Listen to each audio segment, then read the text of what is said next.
हमने जो व्यूज पे काम किया था, अब हम इंसर्ट का मेथड इसमें इस्तेमाल करना चाह रहे हैं, हाउ टू क्रिएट मेथड्स। इसके भी दो हिस्से होंगे। पहला मेथड ये है कि आप किस तरीके से इसके अंदर वो बनाते हैं, क्रिएट का मेथड कंट्रोलर वगैरह। बाद में इशू ये होगा कि उसको आपने किस तरीके से कनेक्ट करना है ताकि आप उसके अंदर डेटाबेस से वैल्यूज को लेके जा सकें। कुछ देखते हैं जी। सबसे पहले तो आपने ये चीज़ समझनी है कि हर दफ़ा हम दो चीज़ें ज़रूर करते हैं, एक गेट का मेथड होता है और एक सेट का मेथड होता है। जब आप कंट्रोलर को ये ऑप्शन देते हैं कि वो वैल्यूज़ गेट करें,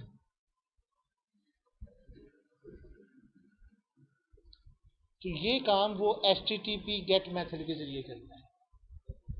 आप जो भी मेथड बनाएंगे पब्लिक, जैसे एक्शन क्रिएट का मेथड बनाया हुआ है, इसके ऊपर आप बेसिकली यूज़ करते हैं HTTP गेट का मेथड। ये बेसिकली क्या कहलाता है? ये बिल्कुल जैसे हम टेबल असाइन करते थे तो उस वक्त भी हम एक क्लास लेते हैं और उस क्लास के अंदर ये हमारी सारी वर्किंग्स होती हैं। इस तरह हमने यहाँ पे भी HTTP गेट का मेथड लगाया और एक्शन रिजल्ट क्रिएट और रिटर्न व्यू किया।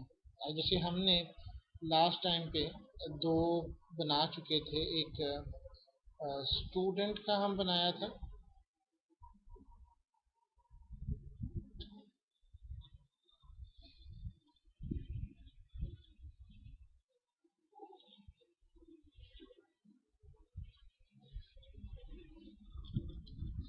स्टूडेंट, ये स्टूडेंट ये है, ये व्यू है और ये स्टूडेंट कंट्रोलर है।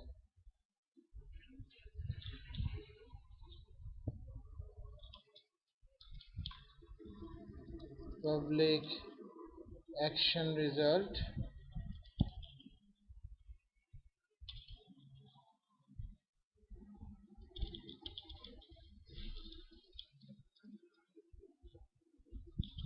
जाहिर सी बात है इसने रिटर्न व्यू करना है।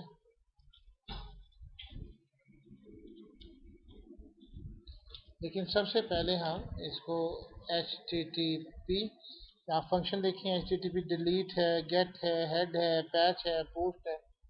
तो पहला ये क्लासेस है ना, ये क्लासेस हैं, इसकी निशानी देखें, अगर एक और इससे दो निकल रहे हो तो ये क्लासेस होती हैं। Class system dot attribute represent an attribute that is used to restrict an action method so that the method handles only HTTP delete। और इस तरह से HTTP get का मेथड जो है get request पे तौर ये तो जो मैं डबल ब्रैकेट्स कर रहा हूँ ये तो एट्रीब्यूट है ना बेसिकली।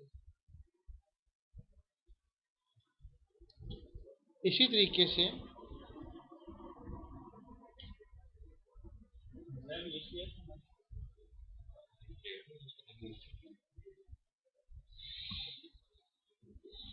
HTTP क्रिएट कुछ नहीं होता, दो ही मेथड होते हैं, बेशक वो PHP हो, एक गेट का मेथड होता है और एक पोस्ट का मेथड होता है। गेट का मेथड क्यों इस्तेमाल किया जाता है? जब आपके पास वैल्यूज जो हैं, अगर आपने URL का हिस्सा बनानी है तब आप इसको HTTP गेट करते हैं। और अगर आपने ज़्यादा बड़ी वैल्यूज भेजनी है गेट के अंदर 250 तक होती है, ये आपके हाइपर टेक्स्ट ट्रांसफर प्रोटोकॉल का हिस्सा होता है।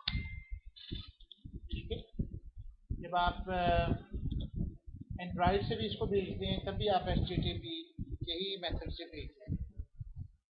तो बेसिकली आपका HTTP गेट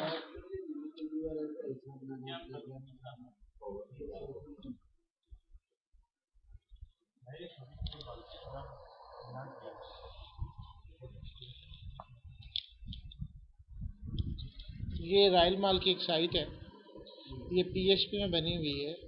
जब हम एक डाटा इसमें इस्तेमाल करते हैं, जैसे कि कोई प्रोडक्ट्स बनी हुई हैं, प्रोडक्ट्स की आईडीज़ हैं, ये इतनी इम्पोर्टेंट नहीं है कि इसको हम वो करें। जैसे ये एक प्रोडक्ट है, इसकी आईडी नीचे देखें, कार्ट इज इक्वल टू 18 है। जब मैं इसको करूँगा तो देखिएगा इस URL के साथ थोड़ी देर के लिए आया, फिर रिफ्रेश हो गया। इसका मतलब है कि ये गेट के मेथड से आ रहा है, ये आपकी साइट के जो यूआरएल होता है उसका हिस्सा बन जाता है, और जो आप पोस्ट करते हैं वो उसका हिस्सा नहीं बनता, वो नज़र नहीं आता, लिंक के साथ नज़र नहीं आता, वो यूआरएल का हिस्सा नहीं बनता, उसकी मेथडोलॉजी डिफरेंट है।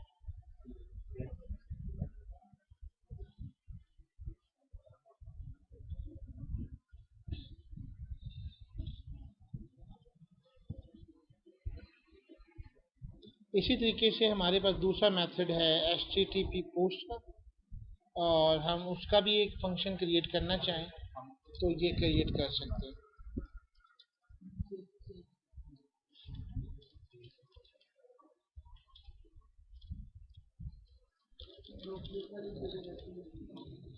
अच्छा, यहाँ पे एक चीज़ और कंसेप्ट आएगा जो कि ऊप का कंसेप्ट है, जिसको हम कहते हैं फंक्शन ओवरलोडिंग।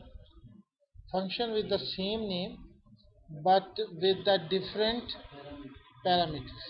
तो मैं भी एक फॉर्म कलेक्शन के नाम से बना रहा हूँ ताकि ये उसको डिफ्रेंशिएट कर सके।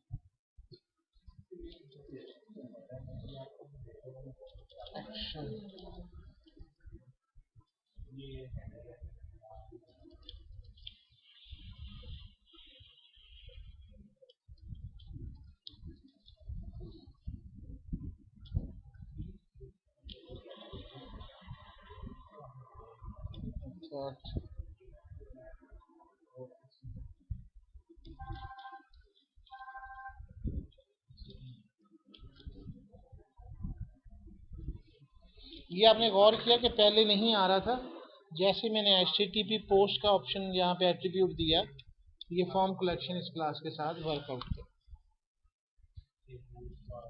अब आप इसका ऑब्जेक्ट बनाना चाहें, वो एक ऑब्जेक्ट है। ये आपके मेन काम थे जी। इसकी डाटा टाइप पूरा फॉर्म होता है ना, जब आप गेट और पोस्ट के लिए सेट करते हैं तो ये नहीं होता कि एक एक फील्ड सेट अलग जा रही, बल्कि पूरा जो फॉर्म होता है वो इकट्ठा ही एक दफ़ा सबमिट होता है। उसके जो भी आपने वेरिएबल्स बनाए होते हैं, उसकी वैल्यूज बनाई होती हैं, वो उसके थ्रू जा रही होती हैं, लेकिन पूरा का पूरा फॉर्म जाता है। इसलिए यहाँ पे जो उसके साथ बनाया गया है वो फॉर्म कलेक्शन है, तो more than one elements of text box या जो भी आपके वैल्यूज है उसमें से आप पास। जैसे अभी आपने चार बनाई हुई है, name, ID, name, gender, city, फलान फलान, तो ये मोर देन वन एलिमेंट्स है, इसलिए इनको कलेक्शन क्लास कहा जाता है।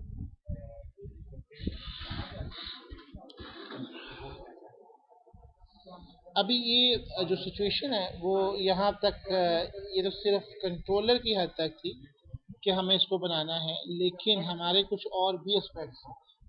सबसे पहले तो हमें एक प्रोसीजर बनाना है, ये प्रोसीजर देना है ताकि हम उसके अंदर क्रिएट प्रोसीजर बना सकें। जिस तरह हमने लास्ट टाइम के ऊपर व्यू कराने का प्रोसीजर बनाया था, इस तरह अब हमें इंसर्ट कराने का प्रोसीजर बनाना होगा। ये मैंने SP एक प्रोसीजर बनाया हुआ है, मैं आपको दिखाता हूँ ताकि आप इसकी इसी तरह से कोडिंग कर सकें।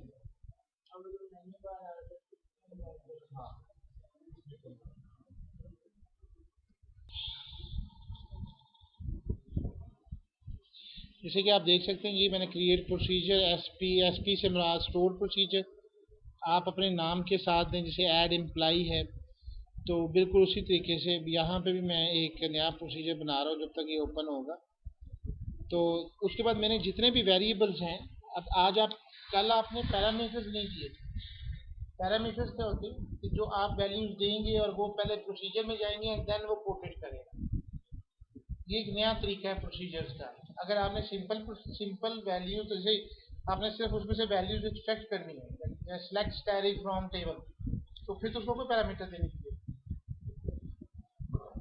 पैरामीटर वो होता है जिसकी बेस के ऊपर प्रोसीजर ने डिसाइड करना होता है। जैसे select static from table, student table, where student name is equal to this, या student ID is equal to this, student gender is equal to this. तो इज इक्वल टू जो आगे आपने खाली जगह छोड़ी हुई है, कि आप उसको सप्लाई करेंगे एंड देन वो परफॉर्म करेगा, that was known as a parameter. यहाँ पे क्योंकि मुझे चार वेरिएबल्स ऐड करने हैं, आईडी तो मेरा बेसिकली ऑटो इंक्रीमेंटेड है तो मुझे उसको देने की जरूरत नहीं है। तो 4 वेरिएबल्स में मैं दे रहा हूँ एट द रेट नेम के साथ है और आगे मुझे उनकी टाइप डिफाइन करनी है। एट द रेट के बाद आप जो मर्जी नाम रख सकते हैं, इस नाम का आपके डाटाबेस में मौजूद नेम से कोई ताल्लुक नहीं। एट द रेट, लेकिन इसका आगे चल के जब आप कोडिंग करेंगे तो फिर बहुत ताल्लुक है। जब आप मुझे स्टोर प्रोसीजर बताएंगे तब आपको पता होना चाहिए कि ये कौन सी जगह के ऊपर आपने कौन सी वैल्यू किसको असाइन करनी है। अब आपने 4 मैंने बनाए at the rate name and variable character, gender और डिपार्टमेंट आईडी एज, और फिर बिगिन किया है insert into table employ name gender city department ID. मैंने वो फील्ड सेट की हैं जिनमें ये जाएगी। वैल्यूज क्या होंगी, वो होंगी eight the rate name, at the rate gender, at the rate city, eight the rate department ID. बिल्कुल सेम इसी तरीके से हम लोग डेटाबेस जो हमारी है इसके अंदर एक दफ़ा और स्टोर प्रोसीजर कर लेते हैं।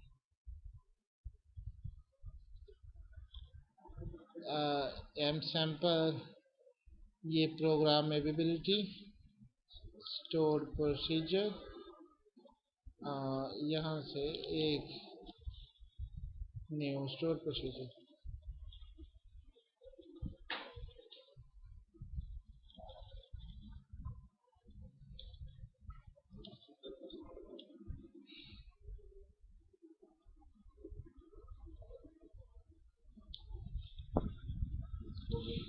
अगर आप यहाँ से बनाते हैं सीक्वल में तो बहुत सारी कोडिंग जो होती है यहाँ से, जैसे क्रिएट प्रोसीजर, प्रोसीजर नेम नज़र आ रहा है ना आपको, और पैरामीटर का तरीकाकार ये पहले ही दिया जा सकता है। आप इसको भी इस्तेमाल कर सकते हैं, लेकिन मैं एक क्लीन बना रहा हूँ ताकि आपको क्रिएट प्रोसीजर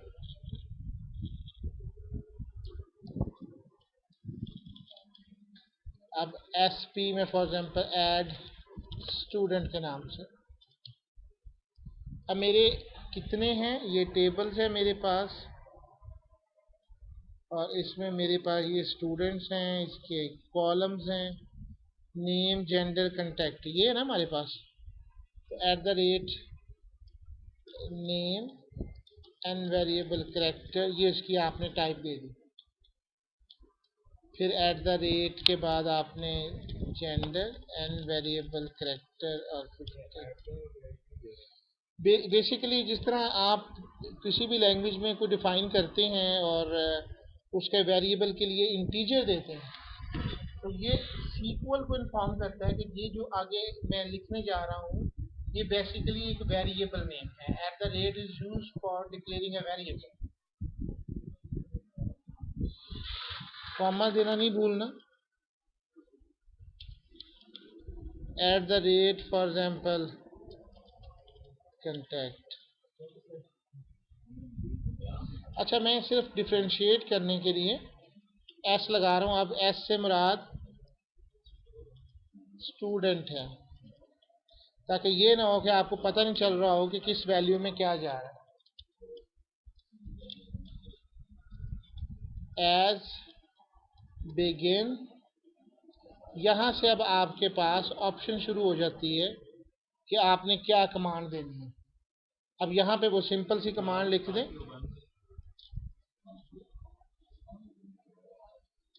इंसर्ट इनटू, आपकी टेबल नेम है TBL स्टूडेंट, देखें आ रहा है। स्टूडेंट के बाद आप अपने कॉलम कौन कौन से देने हैं, वो है नेम जेंडर एंड कंटेक्ट।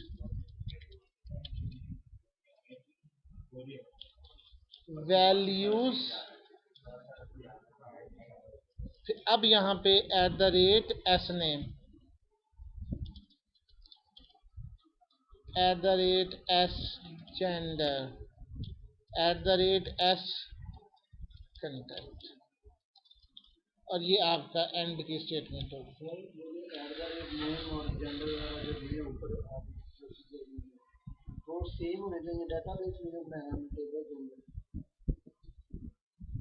इसलिए मैंने उनको एस कर दिया। अगर यहाँ 3 है तो आप 4 पैरामीटर कैसे दे सकते हैं? हम इसमें लेके जा रहे हैं ना, इंसर्ट कर रहे हैं। आपने कॉलम 3 बनाया है तो आप उसमें 4 वैल्यूज कैसे दे सकते हैं? मतलब नाम देंगे, नाम सेम होना, नंबर ऑफ कॉलम सेम होना चाहिए।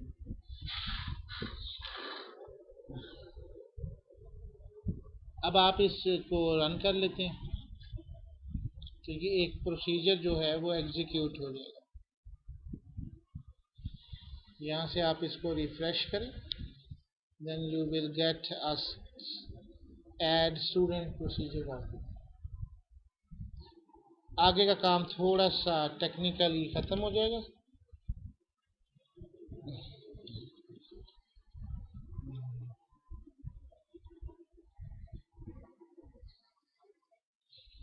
अब आपका बेसिकली, अब ये स्टूडेंट कंट्रोलर जिस तरह एम्प्लॉय कंट्रोलर है, ये student controller form collection use करें।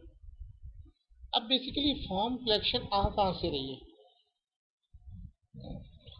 ज़ाहिर सी बात है कि ये कंट्रोलर से मॉडल से आएगी। तो आपको जिस तरह ये एम्प्लॉय की क्लास है, बिजनेस लेयर का तो काम है ना, यहाँ पे ID, name, gender, city, department वगैरह दे दिए। जो मेन लॉजिक है वो आपकी बिजनेस लेयर के अंदर है। तो ये बिजनेस लेयर है मेरी। कल हमने इसका एक पार्ट किया था, आज हम इसका दूसरा पार्ट करने जा रहे हैं, वो है ऐड एम्प्लॉय का। अब इसमें ज़रा देखें, सबसे पहले मुझे कनेक्शन स्ट्रिंग देनी है, configuration dot connection string DBMN, वही जो कल हमने उसका कनेक्शन जोड़ा था। अब मैंने उसी तरीके से यूजिंग एसक्यूएल कनेक्शन दिया, लेकिन अब मैं एक काम और करने जा रहा हूँ। मैं अब इनको पैरामीटर दे रहा हूँ, क्योंकि मैंने अपने प्रोसीजर के अंदर पैरामीटर दिए। मैंने इसको बताया ना कि मैंने SP ऐड एम्प्लॉय किया, तो फिर अब मुझे वो पूछेगा कि स्टोर प्रोसीजर, ये तो कल हम बात कर चुके हैं। अब इनके अंदर पैराम देने हैं आपने, क्योंकि सीक्वल पैरामीटर्स हैं। तो आपने ये जो प्रोसीजर बनाया है उसमें पैरामीटर्स हैं, आपने ये पैरामीटर्स उस सीक्वल के अंदर जो आपने प्रोसीजर बनाया है उस तक मुंतकिल करना है। लेकिन इससे पहले हम अपनी स्टूडेंट बिजनेस में आ गए।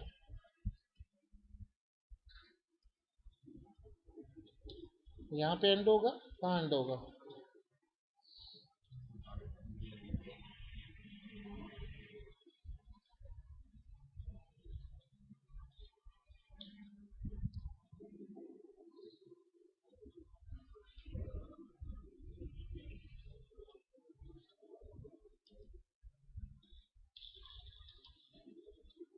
आखिर में देखिए कितनी ब्रैकेट्स हैं, 3,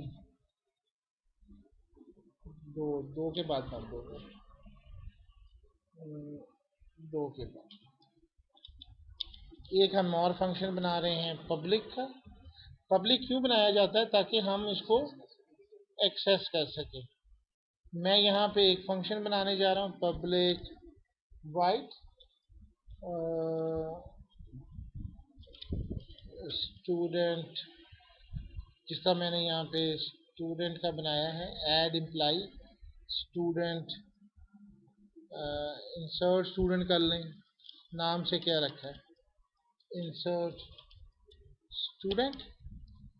यहाँ पे स्टूडेंट क्लास का मुझे क्या देना है इसको, ये मेरा फंक्शन जो है वो स्टार्ट हो गया जिस तरह मैंने एम्प्लॉय का दिया। अब बेसिकली मैं जस्ट टाइम, अगर आप समझें कि ये बचत हो सकती है, तो मैं ये इतना चीज़ उठा रहा हूँ, कॉपी कर रहा हूँ, क्योंकि ये शायद वेस्ट ऑफ टाइम बनेगा हमारे लिए, क्योंकि कनेक्शन तो वही रहेगा डाटाबेस के साथ, ऐसा ही है ना। लेकिन यहाँ पे क्या आ जाएगा, जो अभी मैंने बनाया था SP स्टूडेंट, ये भी मैंने बता दिया। ये 3 लाइंस की कोडिंग आज आपके लिए न्यू है। वो कौन कौन सी हैं? इसमें सबसे पहले हम ये करें,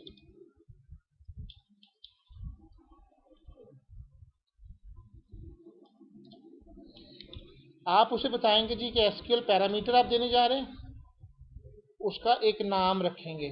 अब मैं for example params student name कर लूँ तो ज़्यादा समझ आ जाएगी। और ये किसको जा रहा है? न्यू SQL पैरामीटर को। अगली लाइन पे मैंने param student name dot parameter name is equal to at the rate, और कौन से वाला नाम देना है मैंने, जो मैंने प्रोसीजर में बनाया है, ये वाला नाम एट द रेट एस में, उसके बाद सेमी कॉलन। अब ये तो हो गया, मैंने जी बता दिया कि ये जो पैरामीटर मैं स्टूडेंट नेम का दे रहा हूँ ये कहाँ जाएगा, प्रोसीजर के अंदर एट द रेट नेम की जगह पे जाएगा।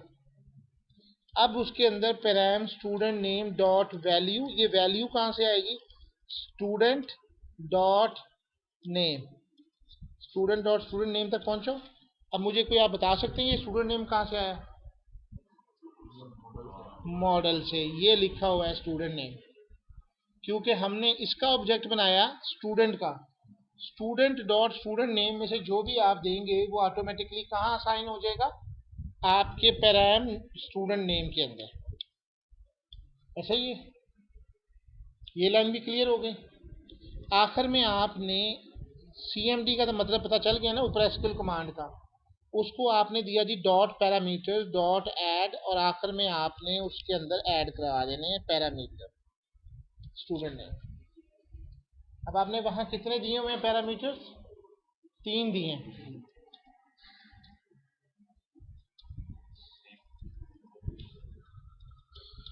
ये काम 3 दफा आपने परफॉर्म करना है।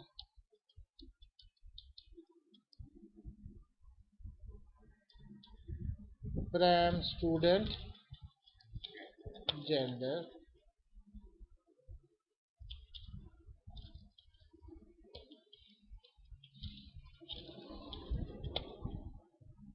और यहाँ क्या आएगा,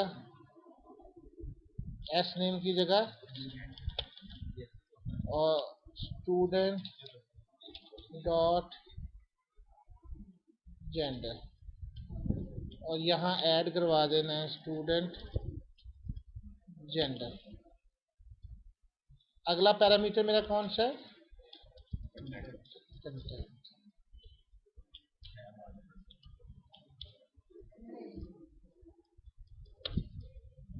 और इसका नाम एस कंटेंट। मैंने इसलिए नाम सबके डिफरेंट रखे ताकि आपको पता चले कि नेम कहाँ से आ रहा है, कौन सा पैरा प्रोसीजर से, कौन सा मॉडल से, और कौन सा कहाँ से आ रहा है।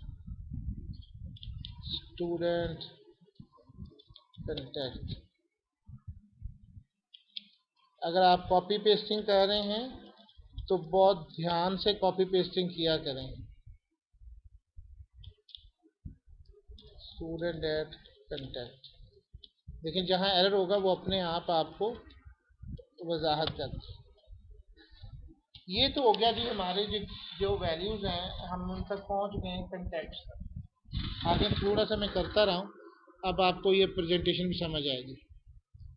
अगर आप अभी क्रिएट चलाएंगे, अभी देखिए मैंने पूरी तरह से नहीं बनाया, इस प्रोसीजर को नहीं बनाया, मैं सिर्फ इसी के तहत जो प्रेजेंटेशन थी थोड़ा सा उससे आगे चला गया।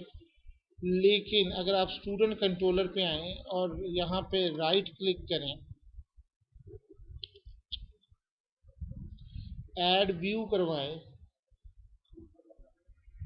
क्रिएट की बजाय यहाँ से आप उठाएं क्रिएट का मेथड, इसको बताएं कि आपने किसको यूज़ करना है, स्टूडेंट कौन से वाला, ये वाला, ऐड करवा दें। यही काम यहाँ पे हुआ है। तो आपके लिए क्रिएट व्यू बना देगा ऑटोमेटिकली।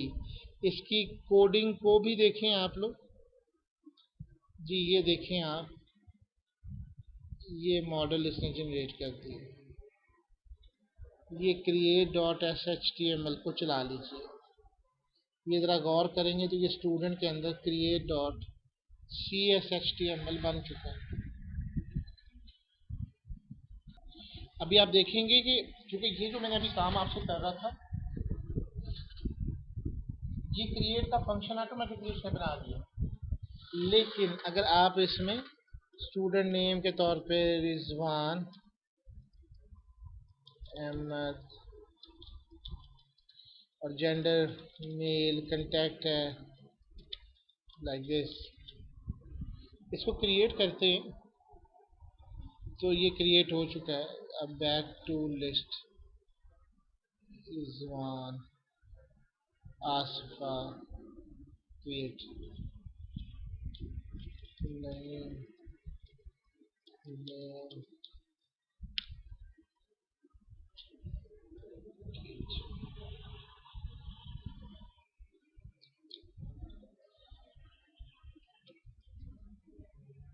आप देख रहे हैं कि ये डेटाबेस में वैल्यूज क्या जा रही हैं, या चेक करें इसको। स्टूडेंट की टेबल को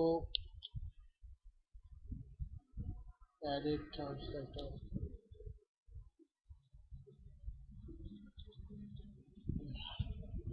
क्योंकि मॉडल जो ये भेज रहा है, मॉडल ने तो कहा कि हमारे पास 3 बने हुए, हमें नेम जेंडर कांटेक्ट चाहिए, उसके ऊपर से व्यू बना दिया। आपने उन व्यूज से जो वैल्यूज आई, उन व्यूज को तो कुछ किया ही नहीं आपने, ना आपने उसको डेटाबेस में स्टोर करवाया। तो ऐसे नहीं चला जाएगा। ये बात आपको समझ आई है मेरी कि नहीं? अकेला वो टेक्स्ट बॉक्सेस बनाना वर्क आउट नहीं है, उनको डेटाबेस तक भेजना अहम और इम्पोर्टेंट काम है। So if you will go for that, अगर आप इसकी कोडिंग देखें, ये देखें, लेट्स सपोज ये मेरी कोडिंग है। आ जाए तो इसकी कोडिंग को भी देखते हैं। अब आपको ये कोडिंग थोड़ी सी पढ़नी आनी चाहिए। ये देखिए जनाब, ये उसने स्टार्ट किया, आपने जो पूछा था HTML डॉट बिगिन फॉर्म, यहाँ से फॉर्म पूरा स्टार्ट हुआ। इसके बाद है, इसमें अब 2 चीज़ें, क्योंकि इसने कोडिंग खुद की है, अगर आप गौर करें तो ये उसी तरह जिस तरह आप लिखते हैं model model dot student name, ऐसे ही अप्रोच करते हैं ना आप उसको। फिर आपने उसको जो है, अगर आपने उस पर कंडीशन लगानी, ये basically new class is equal to control, ये CSS लगी हुई है इसके साथ। हमारी अप्रोच जो है वो HTML डॉट एडिट फॉर है, और आगे मॉडल इज इक्वल टू और approach to model dot student name. अब जैसे इसने बताया, लेट्स सपोज, ये आप खुद भी कर सकते हैं, मैं चाहूँ तो इसको चेंज भी कर सकता हूँ। जैसे अक्सर लोग होते हैं वो कहते हैं नहीं जी रेडियो बटन लगना चाहिए या जेंडर आना चाहिए। ये जो आपको चीज़ बना के देगा वो ऑटोमेटिक होगी। ये उसके अंदर तब्दीली अमल में लेके आनी है, तो आपको इसकी कोडिंग के अंदर तब्दीली लेके आनी होगी। Just like that, HTML dot drop down list. ये अब ये ड्रॉप डाउन, इसके 1 ऑफ 8 किस्म के इसके क्या बने हुए हैं, फंक्शंस ओवरलोडिंग बने हुए हैं। अब इसमें आपने क्या देना है, जेंडर देना है, फिर न्यू लिस्ट देना है। जेंडर से मुराद जिसको ये ओपन करेगा। आगे है new list selected, select list item, I thought so, select list item.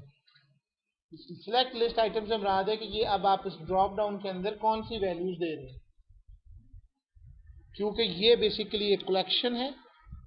तो इसका मतलब है कि यहाँ मुझे इस तरह की 2 ब्रैकेटों की जरूरत है। अब मुझे न्यू सिलेक्ट लिस्ट आइटम देना होगा। सिलेक्ट लिस्ट आइटम, और उसका देना क्या होगा, मुझे बताना होगा कि ये क्या है।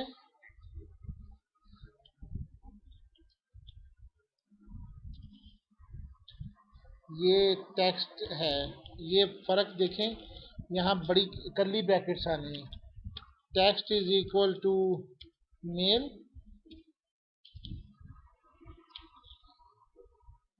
आगे वैल्यू, नहीं तो वो डेटाबेस में कुछ नहीं जाएगा।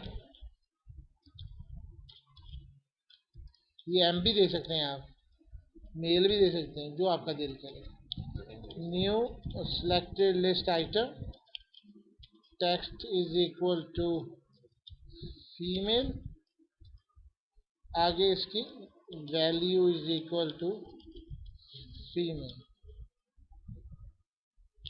और आखिर में इसकी कॉमा देने की जरूरत नहीं है, बल्कि आपका आना चाहिए कि सिलेक्टेड जेंडर, आखिर में इसके दो व्यक्ति में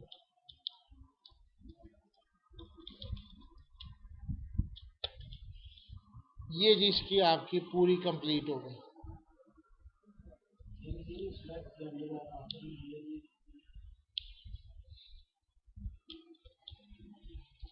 तुम्हारे आंसर का जवाब जो है वो जब इसका व्यू आएगा ना तो वो तुम्हें खुद ही दे देगा।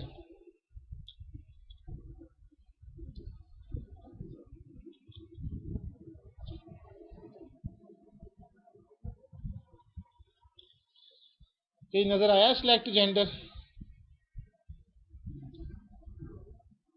ये उसकी वैल्यूज आ गई मेल और female, then you get it. तो इस तरीके से आप इसको रेडियो बटन में भी तब्दील कर सकते हैं, जो ड्रॉप डाउन में भी तब्दील कर सकते हैं, लिस्ट में भी तब्दील कर सकते हैं। HTML के जितने भी टैग्स आपने देखे हैं आप इसके तहत अपनी इसकी लुक को मॉडिफाइड भी कर सकते हैं। बिल्कुल। असल MVC का काम वो जो हम बैकएंड पे कर रहे हैं अभी कोडिंग को, वो इम्पोर्टेंट है, डिज़ाइन हमारे लिए इम्पोर्टेंट इतना नहीं है। ये सी समझ आ गई आपको?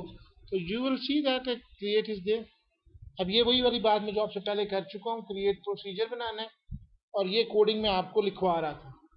अब आखिर में आपने ये सारे पैरामीटर ऐड कर लिए, कॉन को ओपन करें और cmd dot execute non query करें।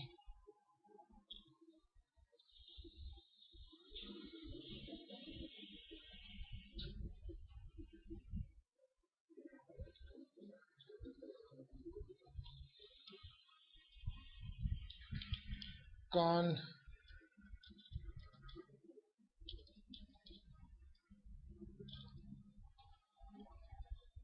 Open execute non Curie.